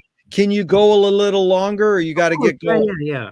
Okay. Well, we'll go a little longer, but I want to maybe schedule a part 2. So we'll do a little more music, and then maybe in part 2, like 6 months down the line, we could do art. But the one thing about music that I like is Thelonious Monk saying, well, I don't like it. I'm just curious your reaction. Monk said, "There are no wrong notes." Any comment?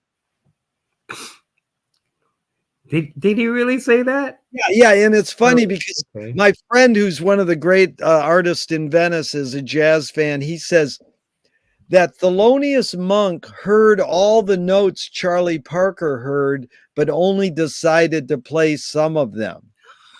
So, it is an ironic statement for Monk to say that there are no wrong notes, because he also said that music is math.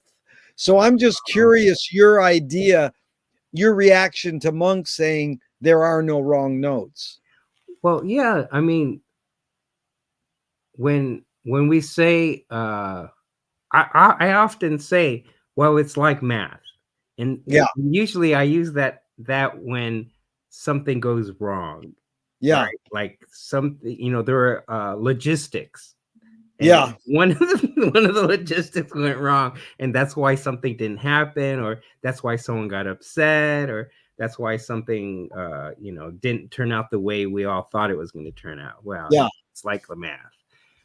But if you can extend what Monk said, that's true, right? That's it becomes more of more zen, Yeah. because then we say, well, it didn't turn out the way it turned out. We thought it was going to turn out, but it turned out the way it was supposed to turn out. Yeah. That was supposed to happen. Like when I do these art projects, especially the artist in resident projects, I always tell the community or the people that I'm working with immediately, the project will tell us what it wants to become.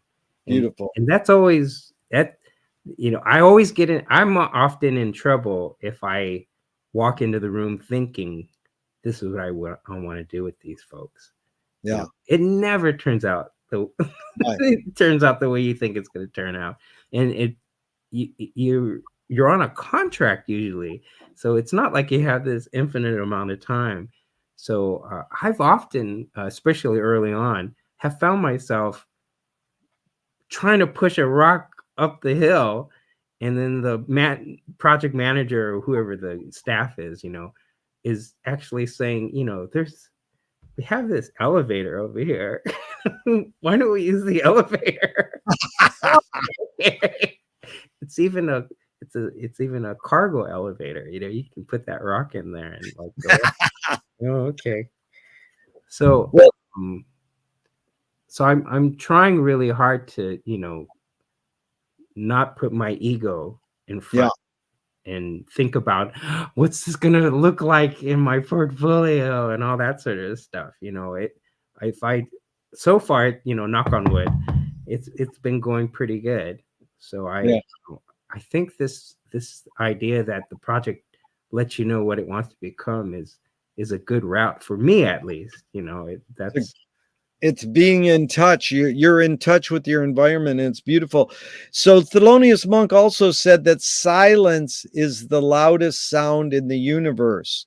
You oh know, Miles Davis talked about the space between notes.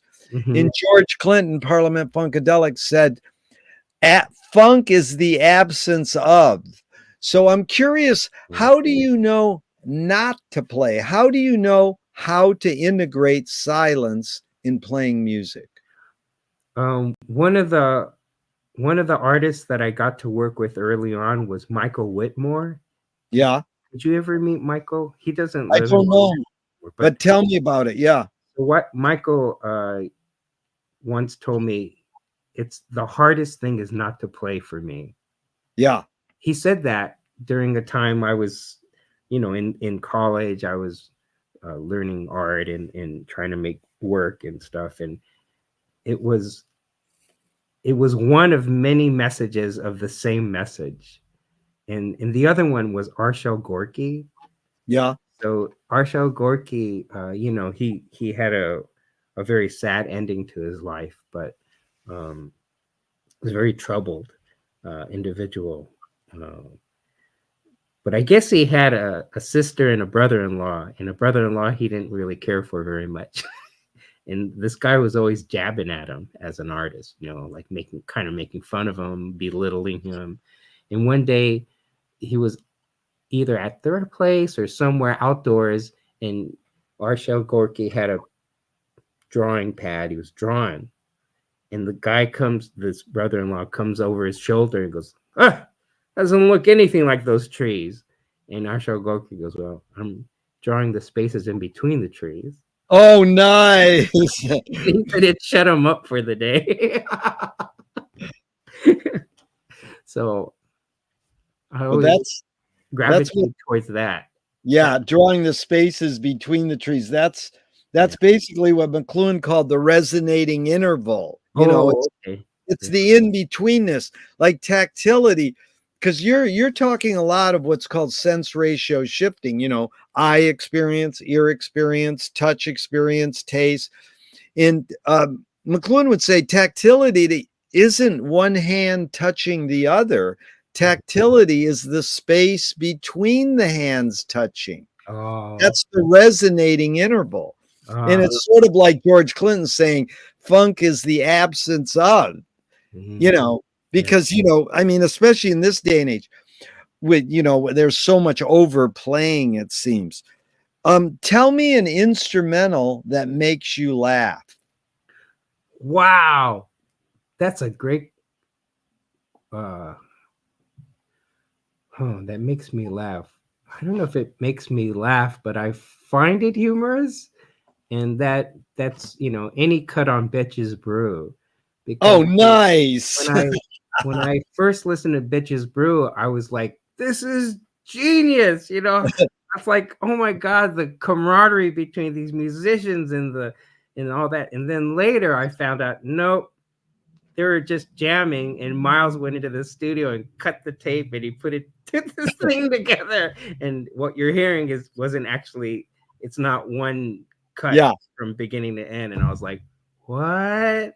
What? Well, Bitches it Brew. might have been the editing of Tio Macero. Well, yeah. Yeah, but It's it is quite amazing how yeah, I think we talked about that because there's a 6-hour version of Live Evil, and it's like oh, I don't want to hear that. yeah. I love Live Evil as 2 album set. I don't want to hear the other stuff, I mean, but that's when I worked for George Carlin, we got a flyer in the mail. It's funny. It said, I'm trying to get more control over my spontaneity. That's great. Well, this is Ruth Draper, one of the original performance artists, and you've performed on stage in front of audiences. She says the key is to bring the audience up onto the stage and into the scene with you. It is they who must give you even more than you give them in the way of imagination and creative power. How do you do that? How do you bring the audience up onto the stage with you? Wow. Well, so twice I answered your questions with fear. The fear Yeah. of death, the fear. Yeah, right. So I think when we do what we're supposed to be doing well, like success, Yeah. is when for the duration of the piece, uh, you abandon fear. Oh, Like, wow. it's not part of your being anymore. And maybe it's partially illusionary, but romantically, I would like to say that it's actually happening. It's like Dude, that's what that's like, art is. yeah, the subgenius. Pull the wool over your own eyes. Yeah. Yeah, you're like, yeah, hey, I'm a bad, but just to say abandoning fear, Alan, really is great. It's hard, people, they could be great performers. How do you bring the audience up on stage? It's like there's no formula, but you give them eye contact, or acknowledge who they are. But how do you do that? It's magical. And Leonard Cohen said the only way you can sell a concert is if you put yourself at risk. And if you don't do that, people know. Well, so I think you're putting yourself at risk if you abandon fear for a while. Right. It's connected to the first question. That Ruth Draper's connected to the Cohen, because that's the question I was going to ask you is, what role does risk playing in your creative process? Risk. Yeah.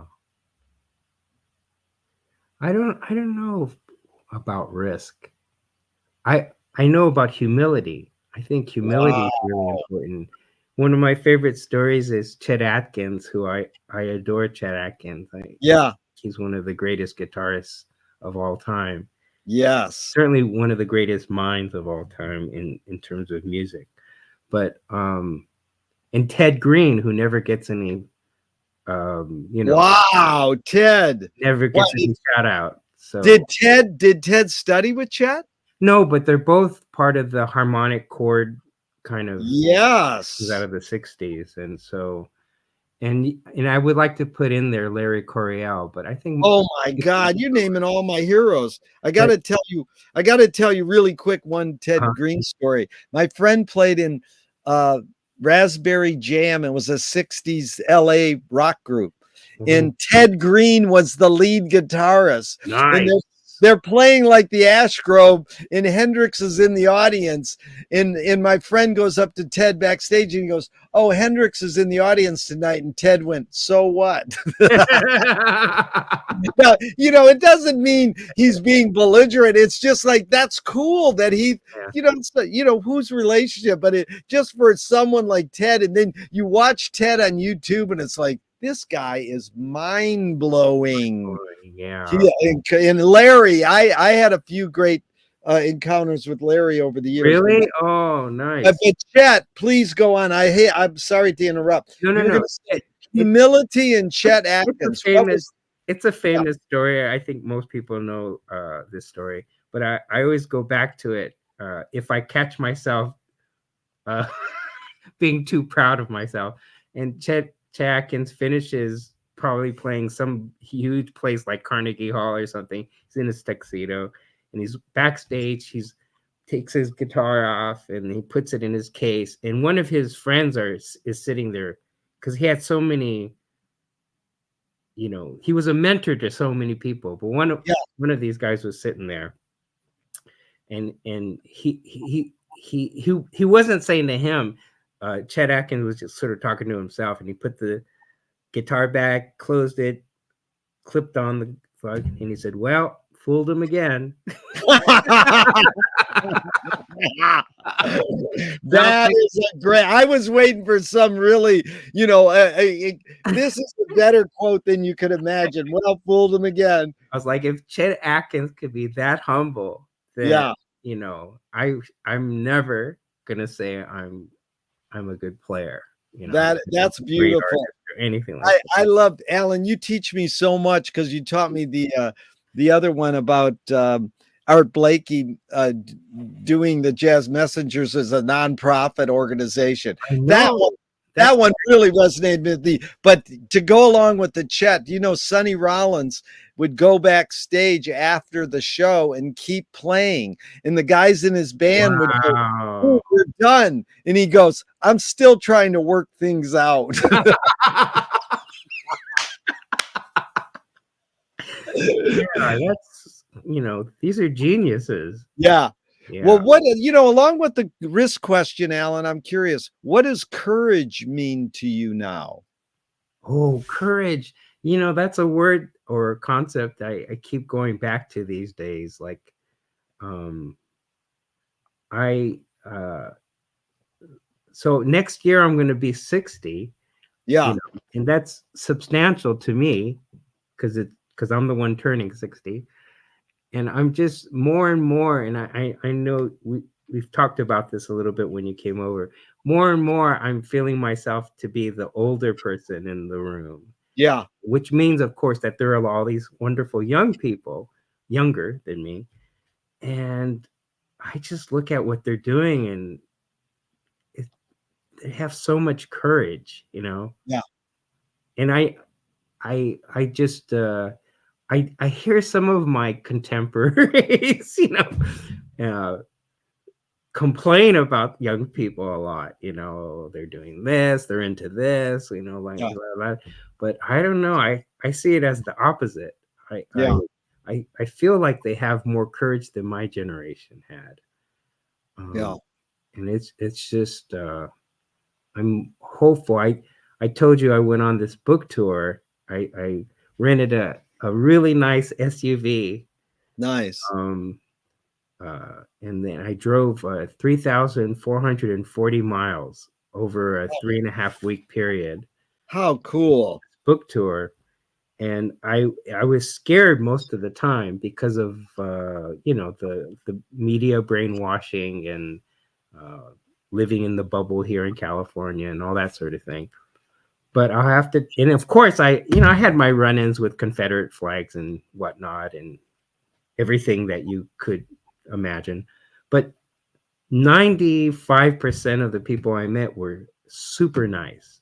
Were Wow. great, you know, and I just feel like um, there's way more nice people out there than not nice people, you know, and the media never talks about that. They only seem to want to write articles and pay Yeah. writers $30 to Yeah. write in their newspapers to talk about the not great things about humanity, you know, and most of it rightly so. We need to be aware of it. But if you read the newspaper, you get the sense after newspaper that the majority of the world is horrible, and It's a it's true. great thing for you to say that you were inspired by the youth, and that 90% of the people, 95% of the people on your trip were nice. I Yeah, mean, there is a commonality amongst humans. We're all trying to make the world a better place. right. And let's stay focused and move the project forward. Now there's one more question I have in this music regard. Actually, two more. In Viola Spolin is a very interesting woman. She was a social worker in Chicago, and she did these role playing exercises and basically invented comedy improv. So she spawned Second City and said Oh, in what's her name? Saturday Viola what? Viola? Spolin, Spolin. Yeah, She created really. Comedy Central? Well, she didn't create it. Her, the beauty is her doing social work and role playing kind of spawned comedy improv, I see what you're saying. the Okay. comedy improv movement. Yeah, yeah. And here's her quote: "If the audience cannot see your struggle to achieve something, they cannot root for you to achieve it." I'm curious what role struggle plays in your creative process. You mean above and beyond economic struggle? Yeah, whatever context you want to put it in. um, hmm, struggle. You know, every artist feels that they're underappreciated. Yes. It doesn't matter if you're on the cover of, you Yeah. know, the most famous magazine, or everyone feels that way.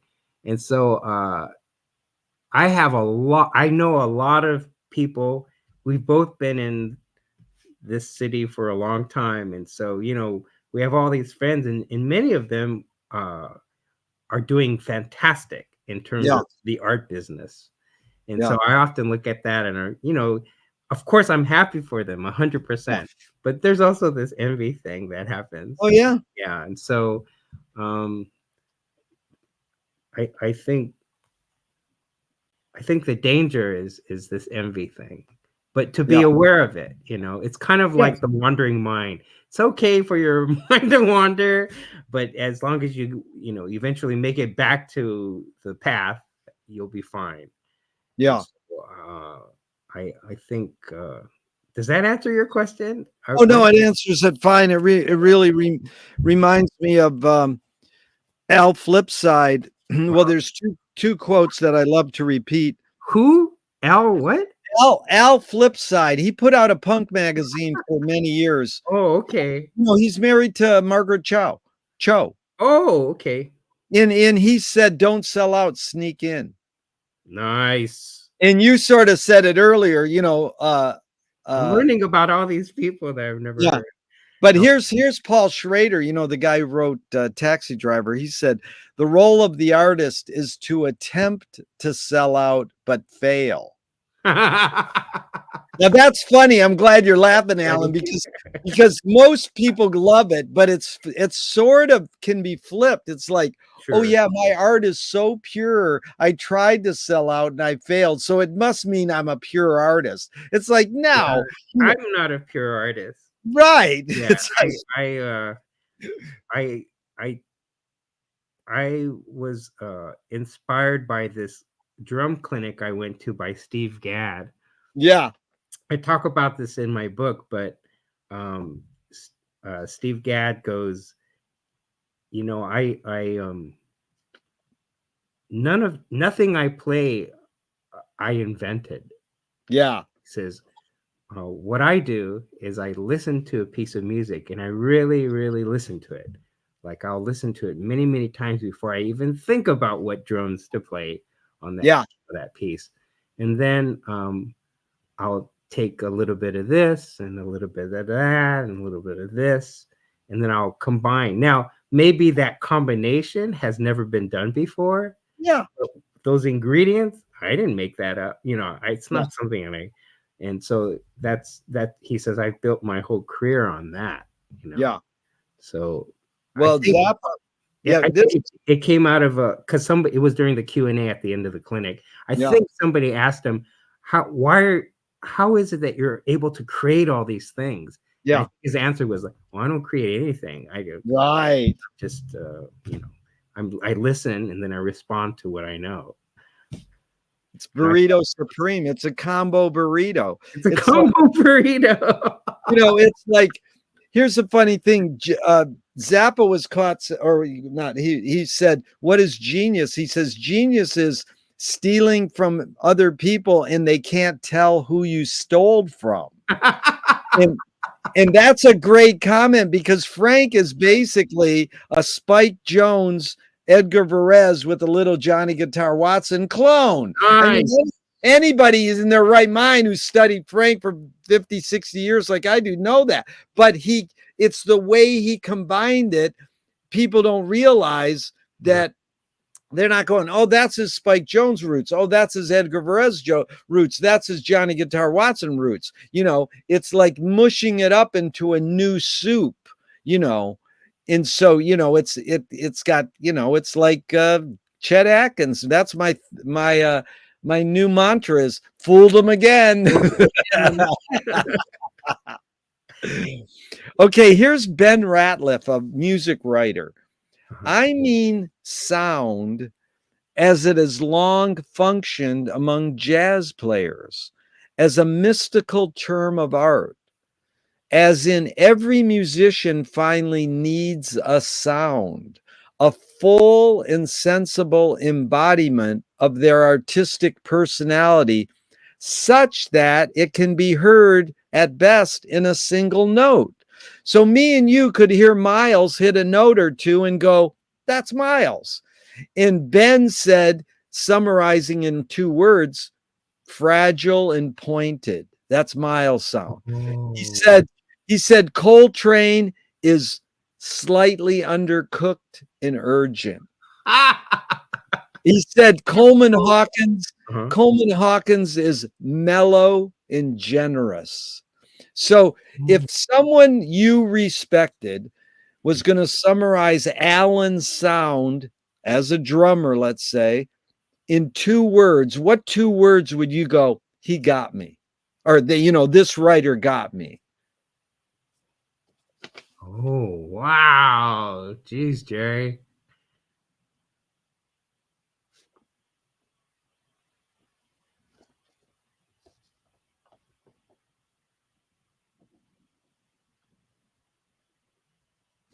Huh. Well, one, I hope, I don't know if I am, but I want to be rooted. Rooted is a good word. I love I really that. want to be rooted. So when I play, because I look like this and I'm like this, when someone hears that I play drums, it's usually shocking. It's like, what? I don't know what they usually don't think I'm a musician. Yeah. Like I always hear this. I don't know you play music. So there's that. And so, but when they hear me play, Yeah. they go, wow, you can really play well. Yeah. That's usually and part of that is the shock that I actually play an instrument, right? Yeah. But it's also the way I was trained to play, and I've been playing a very long time, and not just playing for fun. I mean, I've been in groups and in recordings and all that sort of thing. But that's not what I'm known for. Like, Yeah. I'm known Right. as an artist, Yeah. who do these. So rooted, I think that's what they're responding to, is that I was trained in the old school way, right? Like Hugh Allison was a drummer who was played in the NBC Radio Hall in Yeah. Hollywood. He was like part of the what do you call the house? He was the house drummer. Right. And then he worked at Wallach Music City, you know, and then Wallach closed, and then he went to Drum City. And, Yeah. I mean, not. I'm sorry, Drum. No, it is Drum City. Yeah, Drum City. And Remo Belli was there too, by the way. You know, Wow. Remo's experimenting on Mylar in the back, and everyone thinks he's crazy. Wow. So when I went and met Hugh, Hugh said, you know, you want to learn drums, I can teach you. And then it was a metronome and a pad for 1 year. Oh, yeah. Once a week, music stand, you know, and sheet music for 1 year. No drums. It was just how am I going to hold these sticks, and Yeah. how can I read what's on this chart? And Yeah. then at the end, he goes, I can teach you rock drums, I could teach you jazz, but I can't teach you both. You have to pick one. Wow. What did you pick? I picked jazz. Nice. Smart man. Yeah, I didn't really know anything about jazz, right? I mean, I that it was You did. you who told me to listen to K Jazz. This is before it was the Long Yeah. Beach station. Yeah. But Chuck what was his name? Chuck was one of my heroes. He Yeah. was on the KGO radio station. Like he was the Right. anyway. So and then I started to see concerts with my friends who were also musicians, and so he trained me to read swing and bebop charts. That's what I Nice. learned how to do while I was also going to art school. So when I play the drums, you're hearing old school. Yeah. I was taught by this old school guy, on top of, having Horace as a family friend kind of thing. But most drummers I meet, that's not how they learned. Like No. they didn't start. And it reminds me of this story, and I hope I'm not taking too much of your time. Please, no worry. I love it. So one of our teachers at Otis was Emerson Wolfer. Yeah. And Emerson Wolfer was already in his 70s when he was teaching us. He's from Chenard, right? Chenard Art School, old school. I mean, his paintings were beautiful. They were very abstract expressionist, but he was old school, and he was so wonderful to be around. He was a jazz aficionado. And he grew up in Chicago, and he had all this information that was fantastic. But one day he was telling us, he says, there's a right way and a wrong way of painting. Yeah. And you have to learn the basics first before you can fly, Yeah. And he said, here's an example. He said, when I was a student, I went to Black Mountain College. Oh. And then one semester, we heard that Jasper Johns was going to come and teach, and we were all excited. Oh my God, this is going to be great. We're going to learn how to do, this crazy way of painting, and it's going to be awesome. And he said for one semester, Jasper Johns, it was a one still life in the middle of the studio, and everyone had to paint the still life. People were so pissed off. Like, what are we doing this for? But he said the point was Jasper Johns was saying, you kids don't know anything. Like you haven't been taught the basics. You got to start over. I'm gonna do that for you. And Emerson said, I so appreciate it because for those who got it, those of us who got it, what we thought he was going to teach us, he did, but through this still life, and he said he was one of the best classes I've ever taken. It's a but it really works good when we all got illustration. energy. Yeah, Really good illustration. I'm learning the basics because basic. you can't transform art or music unless you learn the basics. Then you're rooted. In fact, I love that word rooted that you picked because I think, well, people like my wife, she comes out of Bessie Smith and Anita O'Day, and Nice. I say she's rooted. She's not retro. So Right. like retro is not bad, but there's a lot of people who are just reproducing what happened in the past. That can work. But when you're rooted, then you might be able to transform it a little farther. Like Umberto Eco says, you're standing on the shoulders of giants and Right. you're trying to look a little farther. You're not just standing there and looking what they saw. You're Right. like, how can we transform this? Like Sun Ra. Sun Ra's a great example. Really. Yeah. That's a perfect example, And I mean, Miles, you keep bringing up Miles. Miles was Pablo Picasso. he was what? He was Pablo Picasso, Yeah. right? He kept reinventing art.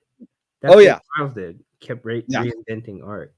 Yeah. It's like they changed 5 times in their career. And they're like, when we went to the record store in Ann Arbor, Michigan, to buy Live Evil, the guy goes, "You don't want to listen to this trash. You want to listen to the old Miles." And I was like, "No, sorry, we want to hear this." It's Miles trying to be Sly Stone, and so that's what we want to hear right now.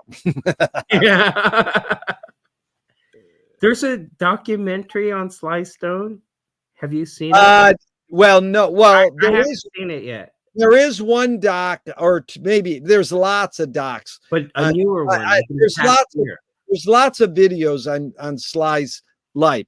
There's one doc that came out a couple years ago. My brother actually saw it. But right now, the guy who made Summer of Soul, Questlove, who's a drummer, he's making a doc on Sly. Oh, that's what I heard. Oh, so yeah, and then there's a guy right in your neighborhood, Tony Chaucer, who studied at USC, who's friends with Sly, who's been making a doc for years, and he knows, he's going to make his doc, and he's not like contrary to Questlove, because Questlove's got a budget. He's got a budget. Tony doesn't have a budget, but it's all good. I mean, well, the Summer of Soul was pretty good. Pretty good. You got it. Yeah. Pretty good. I mean, taking 50 hours and editing it down to 90 minutes is quite a task. And that's what Questlove basically did. Well, but that's what all documentary filmmakers do. Yeah. But I mean, hey, put all the 50 hours on YouTube. Why should we? No, right? Come on. Yeah. It reminds me of Wattstack. Oh, that's one of the classics of all time. Come on. That's a great film. That is a great film. So many great music docs. Well, Alan, this has been a pleasure. I do want to schedule a part 2. Okay. Like about six months down the line, we'll do part 2. You got it. Mainly, I hope we can sit and jam someday and just get funky and wild and do some music together and bring that great Mike Sakamoto over there. And then, I still never have jammed with Mike, though we've been making this film for over a year and a half. And it's like, we got to sit down and jam. How's the film coming? Oh, I think Mike is a master filmmaker. I mean, it's just like, it's been like a master workshop me to just spend time with him, when is he shooting to release that? I don't know. I mean, it's an editing process now, and I mean, he could tell you better. I'm just missing having meetings with him all the time now because the principal shooting has sort of been done. But thanks for talking. Say it again. You're in post. Well, he's in like editing post. Yeah. But Alan, what a pleasure and an honor. I learned so much from you, and it's such a joy just to laugh and have fun and talk about music and art, and look forward to the next time. So even though I'm going to hit the end broadcast button now, I hope this never ends and we can keep talking forever and ever. Yeah, whatever you want. I'll I'll say yes to. All right. I love you, dude. And that All was right. really fun. Thank you. Love you, Gerry. I'll see you soon. All right.